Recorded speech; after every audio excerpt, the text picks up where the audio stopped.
afternoon. Thanks for joining us across the fence. I'm Fran Stoddard. In this country today, there are nearly 750,000 students who are members of the National FFA organization. FFA helps prepare young people in grades 7 through 12 for leadership in careers in the science, business, and technology of agriculture. There are FFA chapters throughout the United States, including several here in Vermont. To learn more, we're joined by the Vermont FFA president, Catherine Whipple.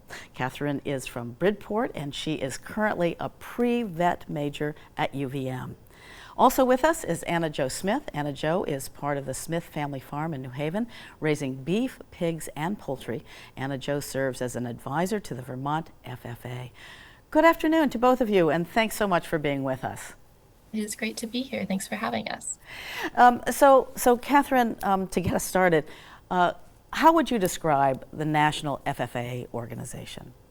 Well, I think the biggest part is that it's an agricultural youth leadership organization, and it's no longer just focused around farmers. It's really broad in every aspect of agriculture, and it's devoted towards growing real world skills that can be transferred to any career. I have friends in FFA that plan on being attorneys, friends going into construction. I'm going to be a vet, but it doesn't have to be directly related to agriculture. Great, and Anna Jo, would you add anything to that about what your vision of FFA is?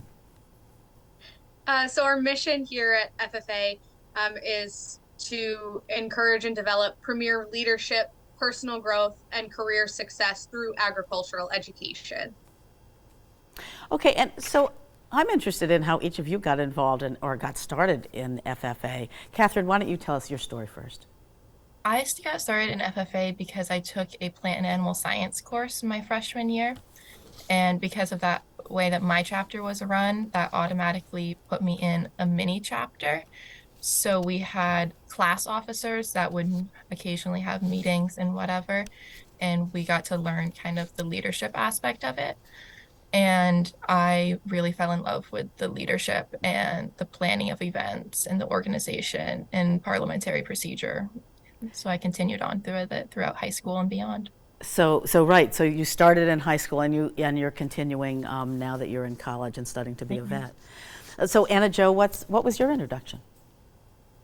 I got introduced to FFA when I was in middle school at the Virgins High School.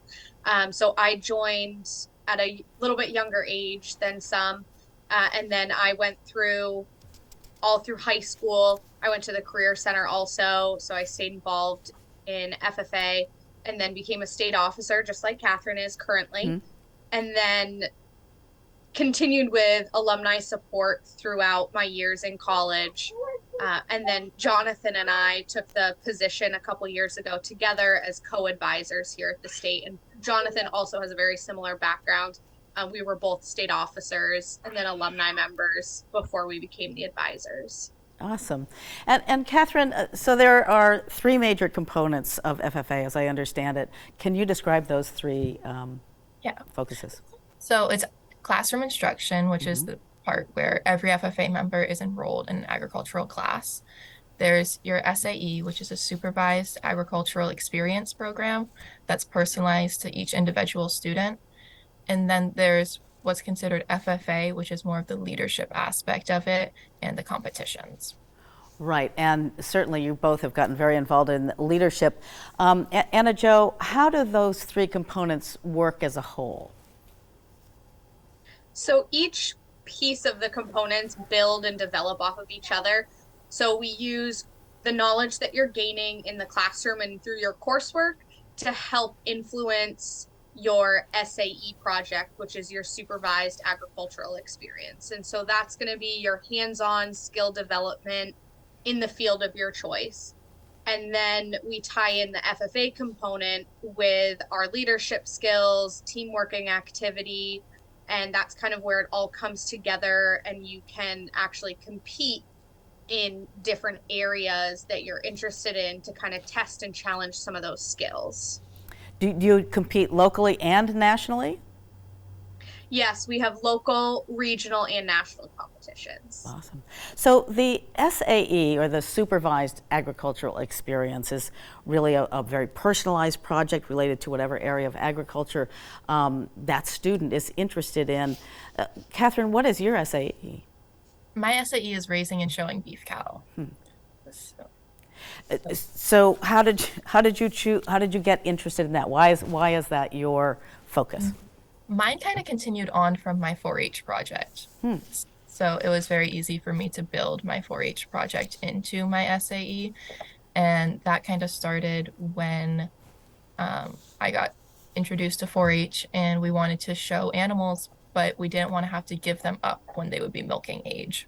So we decided to show beef cattle instead. And alongside Anna Jo, we actually built back up the beef program in our county. So. Ah, great. And so tell me a little bit more about what you've learned and how that SAE, that supervised experience, related to your desire to be a veterinarian now.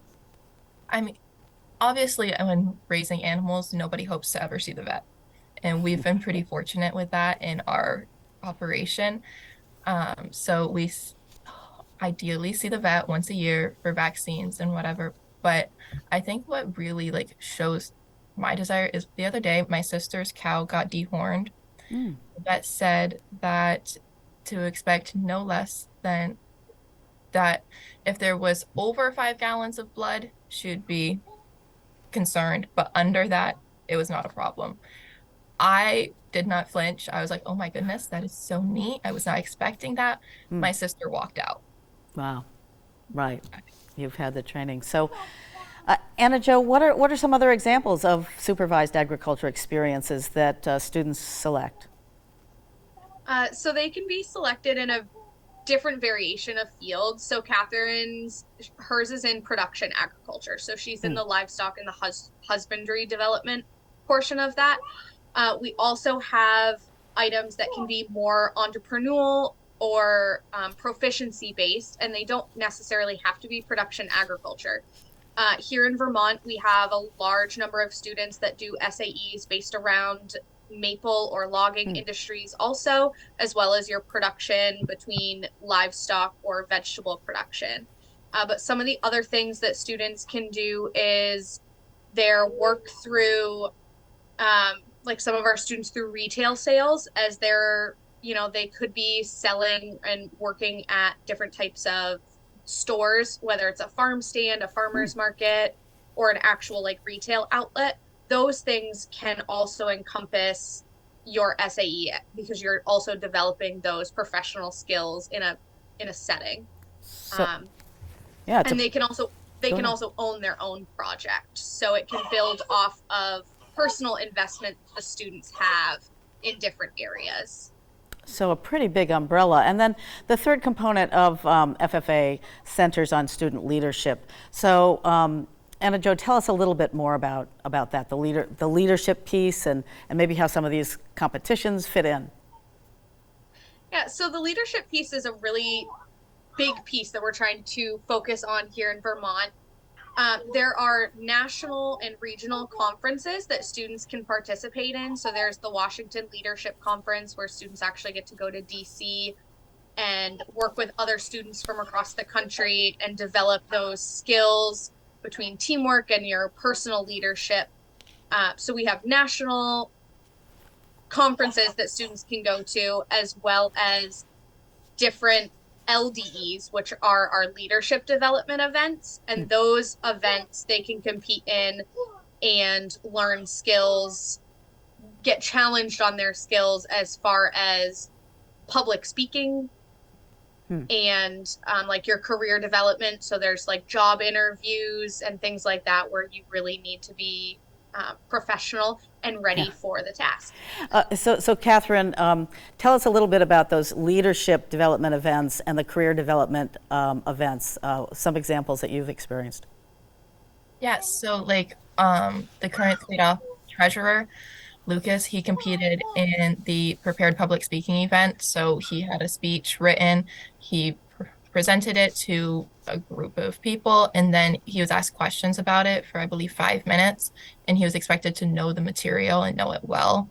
And he actually had the opportunity that he could have gone and competed at the national level with that, and that's a very good example of an LDE. But then the career development events, they're a lot more, I want to say hands-on. So it's like we have dairy handling. So we bring in animals to our convention, and then these kids get to show how well they can handle the animals, how well they can place them, their knowledge of handling an animal. But then there's also competitions like spring forestry, winter forestry, and maple, where you're out in the field showing that you know how to perform all of these different tasks in the related areas. Well, the state convention for Vermont, the FFA chapter, is coming up on May 25th and 26th. So tell us a little bit about that. What's the significance here? Catherine, why don't you get us started? Well, this is the biggest Vermont FFA event of the year. So this is where we will have the most Vermont members in one place at one time. And it's the longest event that we have. So it's really allowing our chapter members to get to know each other and interact while showing off these skills that they've honed all year. Great. And Anna Jo, for you, the significance of that event in Randolph this year? So this year we're really excited to host the event. We actually have several new chapters that are joining us this year. So Catherine and the rest of the state officer team have been working really hard on offering some different opportunities and workshops for those students to enhance on their leadership skills, even if they aren't necessarily competing in some of the events. Okay, for general information about Vermont FFA, you can visit their website. The address is vtffa.com, or you can call 802-782-5976. Catherine and Anna Jo, thank you so much for explaining this and for all that you do with FFA. Thank you for having us. And once again, thank you for joining us across the fence. I'm Fran Stoddard. Stay well.